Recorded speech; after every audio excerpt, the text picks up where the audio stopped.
Assalomu alaykum kichik do'stlar. Bugun huzurlarga bulbul nomli cho'chakni o'qib bermoqchiman. Cho'chak bulbul. Burungi zamonda bir podshoh o'tgan ekan. U nihoyatda chiroyli bir shaharda turadi ekan. Uning beg'ida rang-barang gullar barq urib ichilib turadi ekan. Güllikning yan tarafida büyük baraxsan o'rmonliq bo'lib, dengizgacha tutishidi ekan. O'rmonliqda bir bulbul bar bo'lib, uning naqshi to'limi yoqimliq, ta'sirli ekan. Har kuni kechda chapakesh kishilarga naqshi aytib beradi ekan. Podshoh bu ahvolni uqqandan keyin vazirlarga "Bugun kechda bulbulni tutib kelinglar, u menga naqshi aytib bersin" debdi. O'rmonliqdagi bir yo'qsul qizchaq vazirlarga yo'l boshlab, bulbul turishliq joyga kelibdi. Vazirlar bulbulni tutib, o'rdaga ilib ketibdi. Bulbul nihoyatda ta'sirli naqshi aytibdi. Podshoh ta'sirlanganligidan ko'z yoshi qipti.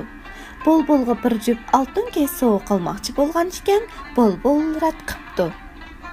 Shuningdan e'tiboran podshoh bulbulni o'rdada ilib qopdi. Faqat kunduzi 2 qatim, kechasi 1 qatim sirtqa chiqishga ruxsat qilibdi.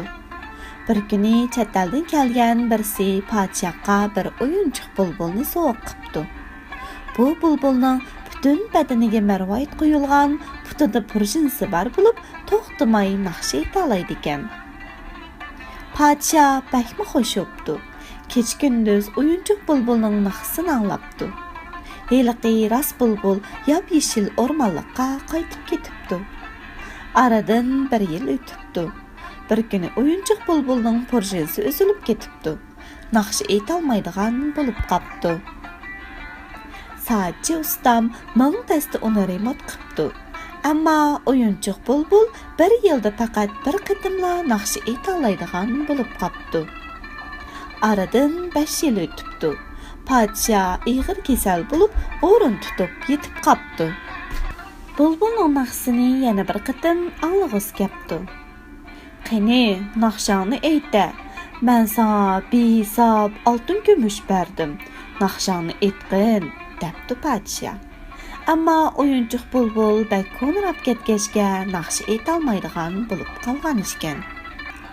Bu vaqtda derizning sirtidan to'lima mungluq naqshi ovozi anglanibdi.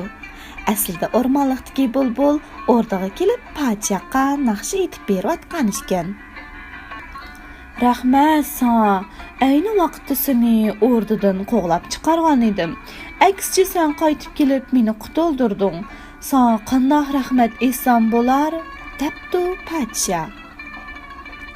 "Sizlar alburun menga rahmat aytib bo'lgan.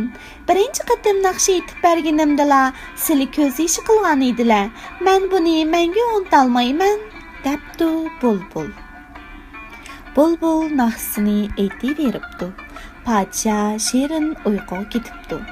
Podshoh uyg'onib, o'zini ruhliq, teman his qilibdi. Mulozimlar podshohni olamdan o'tdi deb o'ylab, hammasi yangi podshohni ko'rgili ketibdi. Faqat bulbullar podshohdan ayrilmay naqshi aytaveribdi.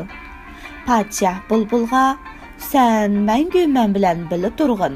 Qandoq naqshini aytqin kelsa, shundoq naqshini aytqin. Men heliq o'yinchoq bulbulni tashlab o'tay" debdi. Bulbul podshohga "Unda qilmaslar, umma eng zo'r tirishchanlik ko'rsatdi. Men o'rdada qila olmayman" debdi. U yana podshohga "Mening qachon kelgim kelsa shu chaqda kelib, deriza oldida daraxtga qo'nib, sizlarga naqshi aytib beraman" debdi. Bulbul shundoq debla uchib ketibdi.